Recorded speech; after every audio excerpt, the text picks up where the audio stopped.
Pasamos ao último punto do orden do día, que son robos e preguntas. Señor voceiro do Bloque Nacionalista Galego. Sí, nós temos unha pregunta.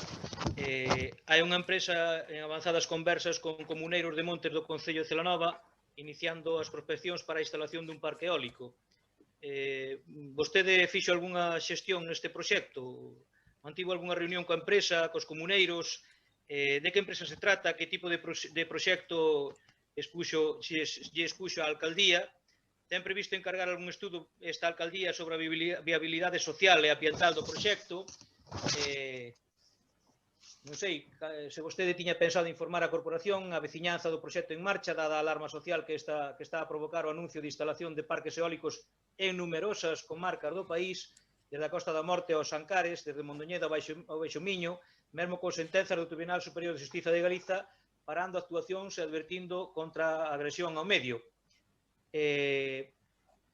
Preguntámoslle por esta situación, se vostede nos pode dar algunha resposta. Nada máis, moitas gracias. Sí, moitas gracias, señor voceiro.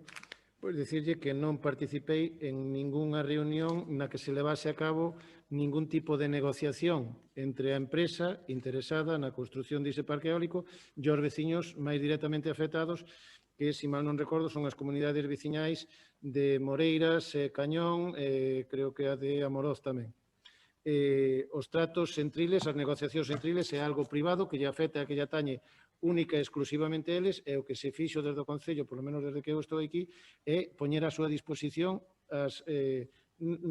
este local, ou esta instalación, o salón de plenos, no seu momento, para levar a cabo unha reunión informativa entre eles, pero en cuanto ao conteñido, ao alcance das súas negociacións, é algo que non me incumbe nin personalmente, nin como alcalde do Concello.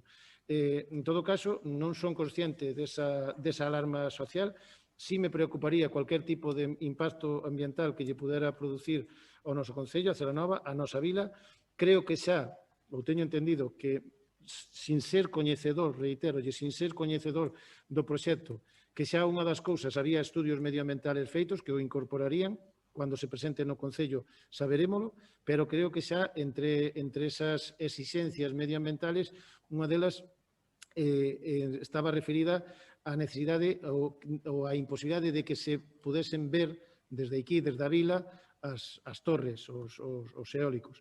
E, por lo tanto, o impacto ambiental sería prácticamente nulo nese caso. Pero, xa lle digo, verémolo cando no seu caso se presente o proxecto. Eu non son coñecedor desa alarma social a que usted alude, pero sí entendo, e eu digo claramente, que unha inversión desa naturaleza no noso Concello, en principio, o que nos traería sería unhos ingresos que entendo que non podemos prescindir deles, tanto polo ICIO, como polo BICES, como polo no imposto de actividades económicas.